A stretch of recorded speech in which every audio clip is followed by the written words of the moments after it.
So I take you to the play, which will be the center of discussion in this part of the presentation lecture, and I'm discussing today the Playboy of the Western World, the famous play that he wrote in the early 19th century, the first decade of the 20th century. And before I begin the points, let me discuss these two words that I drew your attention to: the Playboy and the Western World. Now, imagine that there is a village in Ireland which has heard about the rest of the world from a distance, and they think that the people in the village are simpletons. That they have no idea about life, they have no idea about philosophy, they have no idea about education. Even small trade is not exactly clear to them, and they must have been hearing about some smart people elsewhere, and this smartness is a subject of fascination for them. They have been thinking of the smart behavior somewhere in their minds, and they develop a view of a smart boy, and the smart boy is not there in the village. So where will he be? He will be in the Western world. Western world is far away from this island, this place, this village that the writer has captured. So the imagination of the people there, the inhabitants of the village, that all the time is active, concocting, inventing, thinking about the idea of the playboy. Who is a playboy? How does he behave? Is he a handsome man? Is he a man who can inspire us? That's very true about the Indian society also, friends, because here also, if you go to a village, then they are always fascinated by the person from the city, and they call him Shahri and all those things. So the playboy is that way a kind of product of the villager's imagination, that he will come, he will play, he will be successful, he will inspire us, and he will be a subject of our admiration as well as our love. The women would like such a boy. He will be very attractive to them, and they don't like the local boys also because they are just like them.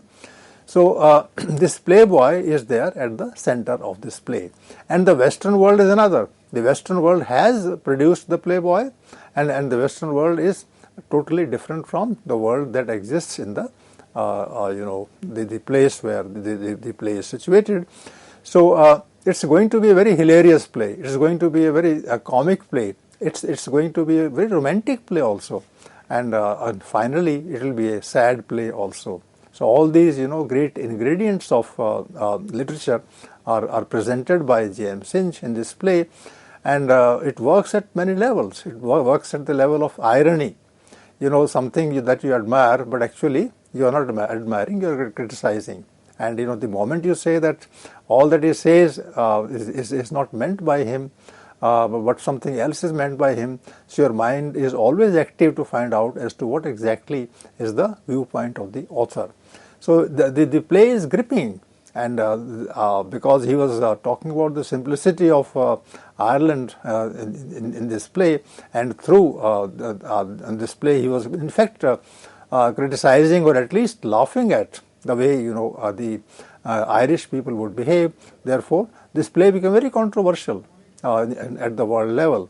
In fact, there were riots at the place in Dublin where this play was staged. Dublin is an important city in Ireland, and when the play was taken to America and was mounted there in a playhouse, there also people were critical of it, and they sought the banning of the play. Why? Because it was showing the simple people of Ireland, and it was in fact suggesting that Ireland didn't have anybody who was intelligent, anybody who was smart. So people didn't like it. But then finally, the writer was well connected, and he was part of the Irish Renaissance, as I told you. So some of the people who were actively involved in the process of Renaissance in Ireland, these people came to his help. In fact, they called the former president of America to watch the play, Roosevelt at that time.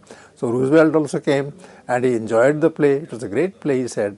And after that, the protests subsided. But it's a controversial play also. It's a play that some people don't approve of because, it was rather open for the Irish culture and the Irish tradition, and there were some supposedly crude words used here regarding the behavior of men and women. That also they didn't like, because it was a different kind of a society. But then finally, sense prevailed, and people tried to appreciate this play as a work of culture, as a work of art, as a work that had openness in it, and that was not, in fact, towing any religious or any ideological line. So that's how the play should be seen. Let me repeat: this play is a comedy. This play is about a section of Ireland, and that section constitutes a village, and the people are all simple people, and that they have an idea of marriage, and they have an idea of religion, and there is a girl there who is supposed to marry a boy of the village, and the boy is indirectly related to him, to her. And there is a controversy that whether these two people, because they are cousins, whether they can marry each other. And the subject goes for discussion to the local priest. So he has to decide whether they can marry or not. And finally, the girl doesn't like that boy at all, because he is just like any other boy in the village. So that's the first thing. And then finally, maybe that girl sees another person from another place, and she would like him just because he doesn't belong to the village where she lives. So that's the kind of background, and already that there's a kind of interest how to watch such a play, where you have to show a contrast between a person from the city visiting a village, and there the entire village life, which otherwise is calm and harmonious, is disturbed by the entry of the boy who has come there. So you are in for a great deal of entertainment as you read this play, or as you watch it on the stage. The Playboy of the Western World, as a title, as I said, draws attention to the two words specifically, Playboy and Western World. I already said this to you. Playboy is a smart person. Western world is the world that is not known to the people in the village, and therefore it's a kind of a romantic association that the two words have. The work might be interpreted mainly as a comic play, as I've said, because you can laugh. You can always say, well, this is not how they will understand things in the city, and that's in the village. People will always suspect, always doubt something that is alien to them, that is unfamiliar to them. So that's how the play begins. Irony in the personal journey of the protagonist, Christy Mahon, may be noted. Now that's the main character in the play. He is a young man, and he has come from outside. His name is Christy Mahon, and he is the protagonist. He is the hero of the play, and there is an irony in him. He is impressive, but inside he is hollow. Outside to the outside world, he is smart, and inside himself, he can appear to be a crook. He may be good outside, but he can be very scheming inside himself. He may be a fool also. Who knows? Christy Mahon is in fact a combination of smartness, a combination of success, a combination of weakness, a combination of strength. All these things are there, and when they are shown at different stages in the play, then it becomes a matter of amusement for the listener, the viewer in the play, reader. Christy is treated big as a hero. He also comes, he's a farmer's son in another place, and he comes here. But because his dress is different from the dress of the village to which he comes, therefore they think that he is from the West and that he is a playboy. So he is treated as a big hero. He is an ordinary boy. He is not different at all in terms of social status, from the people that are here. But then because he is a newcomer, and people don't know him, and they just watch him with curiosity, and as they watch him, they become interested in him. Sometimes they think he's a thief, sometimes they think he's a criminal, which he of course is to an extent. But then there are ordinary people. There is a woman who starts liking him. There is another who also likes him, and that one of them might think of marrying him also. So just see that a newcomer has come, and then he has disturbed the atmosphere of the village, and everybody is behaving in one way or another with respect to him. But later on, he is ostracized. First, he excites interest. Then people win a kind of closeness to him, and they think he is a hero. And finally, he is rejected by the same society. So that in fact captures the entire scene of the play, and you will definitely be amused as you watch it. And there are many great qualities in the play, and that we can go over now. Later he is hanged. So just think, initially he was a romantic hero. He also appeared very brave. He also appeared very courageous. He also appeared very intelligent, smart, emotional, loving, all these things. And finally, when the reality dawns on them, and one doesn't know whether what they have understood finally also is true. Maybe they are being unjust to him. So he is hanged. But then, because this play is taking lots of liberties with the belief of the people, or the way, whether he is convincing or not, and therefore even the hanging is not shown on the stage. What is shown is that he is just put there, and after that it disappears. But then one can see him walking away with his father, who came and the two fought, and finally the two went away, and the village is back to normal. Can such a village be normal, which has been disturbed so much by the entry of a person and his father later? This is the question that haunts us, and that makes us watch this play again, read this play again, and every time feel amused. The other suggestion is that he is forced to leave the place in the company of his father, so he has not been hanged. So in fact, when I read it, I read it again. In fact, I watched also the film based on this play, and I found that it was a kind of mix of the idea that the person actually went away, or he was hanged. Who knows? Because he was tied up there, and they were preparing to kill him at that time. But would they kill him and not? Because there is a law that doesn't allow anybody to be killed. Therefore, maybe they didn't kill him, or maybe the state will finally arrest him, take him to a place where there will be a verdict by the judge, and finally that he'll be hanged. So all these things are kept in abeyance at the moment, and the play in the meantime has ended. So that's how the play is conceived. Now let's go into the various facets of it. The central issue in the play is the changing image of Christy Mahon against the background of the simple-minded Irish peasantry. Now this is the plot of the play, that Christy changes every second minute. Initially he comes, nobody knows him. They think he's a dacoit, he's a robber, he's a thief, and then he sits down. And he has been walking for a long time, many days. He has not eaten anything, so he's hungry also. And the place that he enters is a kind of a pub in a village in Ireland. And that pub is being managed directly by the owner's daughter. And she is young, and she is good looking.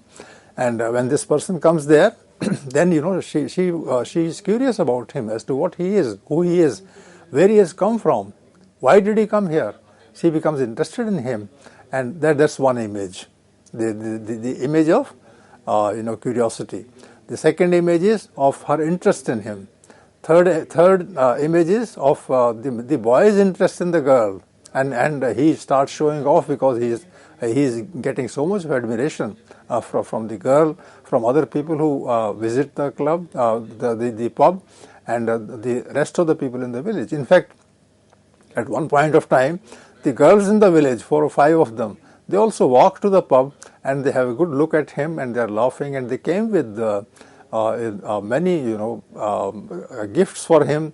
All these girls individually were carrying one gift, and he was getting all the gifts. And then he told himself inside that he must be a great man, that he has come here, and everybody is giving him gifts. So he's you can see that without the girls knowing whom they are giving the gifts and why, without knowing that, they have given him 4 gifts, and he doesn't know how to carry all the 4 gifts, in his hands, and so he puts them down, and then he looks at them with curiosity again, with his surprise, and he can't believe that he can be so important.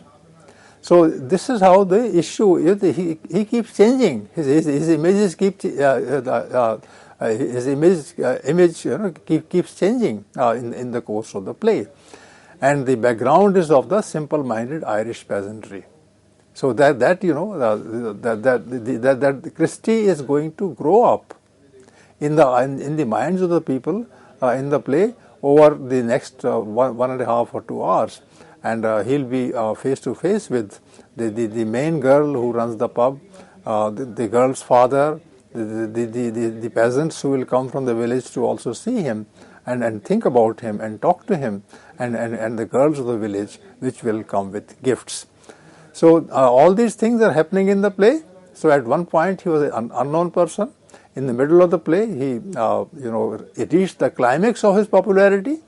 He became everybody's darling, and towards the end, when they realized that his father is after him, and what's the issue?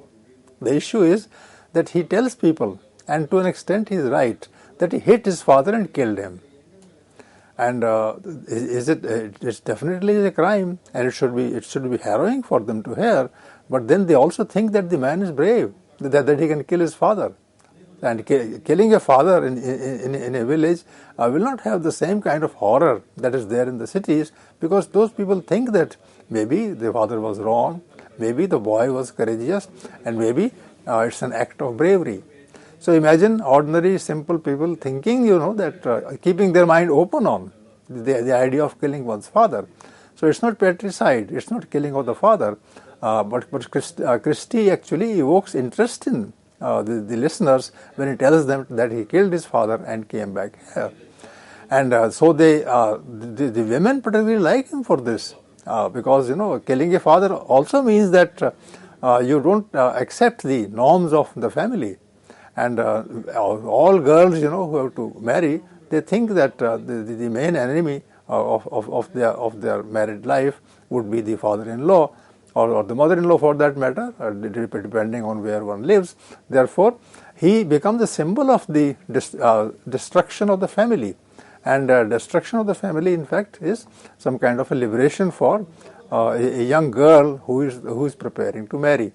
So all these humorous aspects of life are reflected in the play, and simple-mindedness can be a virtue. It can also be a kind of hindrance. So who knows? The writer doesn't tell us his direct view about simple-mindedness. Simple-mindedness can be idiocy. Simple-mindedness can be honesty. Even today, we here do not understand the difference between simple-minded things and whether simple-minded things are wrong or right. And it is very amusing that some simple people say things which are closer to idiocy than to intelligence. So this thing is there, and this is a central issue, that Christie keeps on growing up in the imagination of the people, and towards the end he is recognized as one who is visited by his father who didn't die. He hate him, of course, but the father didn't die, and he came back, and he was all the time chastising, punishing his son for first hitting him and then coming away here, and then he's enjoying himself. So these things are presented in a very graphic manner by the writer. The play is composed in poetic, evocative language. That is important. It's not a play in chaste English. It's not a play in Queen's English or King's English. It's a play that carries the flavor of the living of people in a village. So it is poetic. Poetic means that it's not exactly clear as to what the logic is. It evokes. Evokes means it gives you a picture. It gives you some kind of a color. And you have to understand the meaning with the help of the picture, with the help of the color, and not with the help of the word. So that makes it poetic. It makes you happy. Suppose there is something very full of light Therefore, you become awake. Maybe something is dark, and therefore you feel sleepy, or you become fearful and all those things, apprehensive. So all this is poetic. When things are not clear, then your mind starts imagining, and if your mind imagines, if my mind imagines, as I'm reading a book or watching a thing, then I'm turning poetic. I just exert my mind to understand, and I don't get it, and therefore I'm left with wonder. I went with more questions, so it becomes poetic in that sense. I hope you understand what poetic is as against prose. In prose it is clear, in poetic it has to be, the clarity has to be gained with mental effort. Then evocative language. The language, doesn't tell you what indicates it. It gives you have to keep guessing. That is the evocative language. When you keep guessing as to what the meaning is, you are broadly correct. Broadly, it's a scene of confusion. Let's say, as we focus upon this play, we are confused as to the reality of the person. Is he a good person? Well, we think perhaps he is a good person. Is he a criminal? Yes, we think he can be a criminal because he hit his father, and he says that his father died, so it must have died. Later on, the father appears. So is it the actual father or the ghost of the father? Once again, there is the language, will be slightly mixed up. So that's what I mean by the poetic language or the evocative language. What is actually the language of the play? It's not English. It is Hiberno-English. What is Hiberno-English? And then I explain a dialect and the lyrical speech of the Irish English. So when the people in Ireland speak a particular kind of English, then they mix it with certain structures, certain words, certain sounds, and even patterns of sentence. Maybe the verb is not placed in the sentence in the middle of it, but at the end. Maybe it's somewhere else. Maybe you have to search for the word, search for the verb. So in the dialect, lots of liberty can be taken by the speaker. And then the lyrical speech, sweet speech, which is very close to music. You use words, which have lots of references to the sky, to the streets in the village, the crops, the forest, and you're talking about the beauty of a woman, but not directly. You are saying, well, this is just like paradise. This is just as bright as a flower. So that is called lyrical speech. A speech, a particular sentence, a particular description that sets the heart of a beautiful girl aflutter. That is a lyrical speech. That the girl to whom one talks starts laughing, starts being happy, and starts that the boy in the role of a lover should talk more and more. That is called the lyrical speech. When you stop thinking and you start feeling. That kind of speech is the lyrical speech. And in this play, particularly the scenes between the girl in the pub, the owner of the pub, the person who runs, and Mahon, when they talk to each other, then they their eyes widen, and they become very romantically inclined towards each other. And they listen to each other, they also start believing in each other, and one can think a kind of desire in their eyes. So that is called the evocative language, the poetic language, and it's a simple language. It's down to the streets. So it's Hiberno-English. Hiberno is Irish, it's an Latin, the word is Irish. So it's Irish English, a dialect and the lyrical speech of the Irish English. The Latin word Hibernia stands for Ireland. Think of the reception Christy Mahon gets as he comes to the small Irish village. That's the beginning of the play. He lets the villagers know about his supposedly courageous act of killing his father. Now just see the twist in the sentence. Supposedly courageous.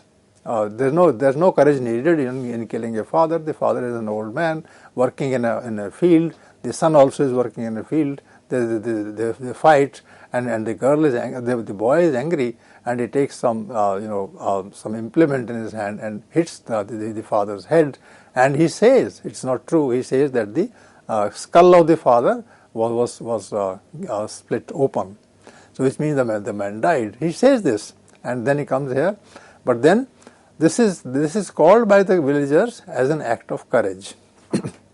So I say, supposedly courageous act of killing his father, which makes him the playboy of the Western world. So you see, think of the opposite meaning that the play conveys.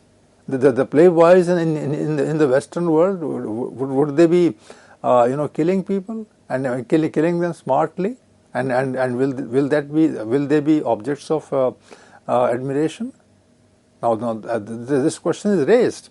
Is it not a criminal? Is it not an inhuman act?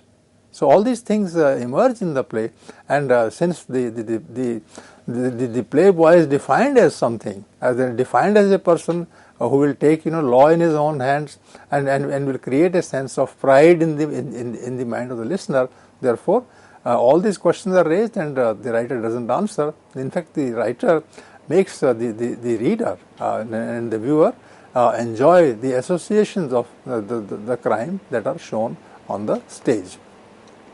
The impression changes though as the plot develops, and that's what I said in the beginning, that the change of the situation of the main characters, whether it's the girl, whether it's the boy, whether it's the neighbors, all that is interesting in the play, and keeps the audience totally glued to the screen if it's made into a film, or to the page, because this language is available there in the printed form. The issue is the relationship between Christie and Pegeen Flaherty. This is the girl's name, the good-looking and strong-willed local young woman. Why strong-willed? Because she rejects her cousin, whom she is supposed to marry, and she goes entirely to win favor of this boy who came from the Western world, so to say, and who was a playboy. Important characters in the play are Michael James Flaherty. This is the father of the girl who owns the pub. He is called Michael James. Naturally, nobody in the village would call any person for that matter with the full name. So his name in the play is Michael James, but the actual name is Michael James Flaherty.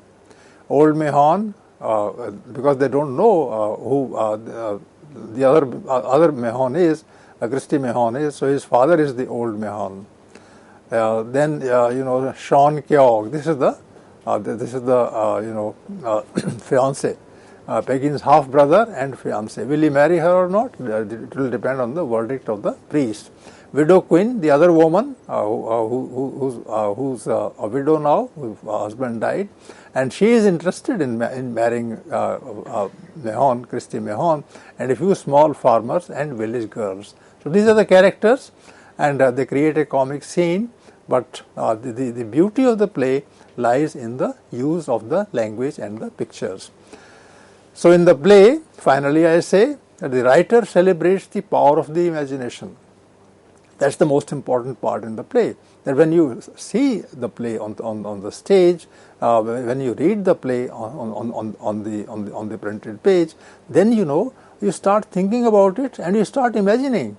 And who knows, what is shown is actually a figment of one's imagination. It's not there actually in reality.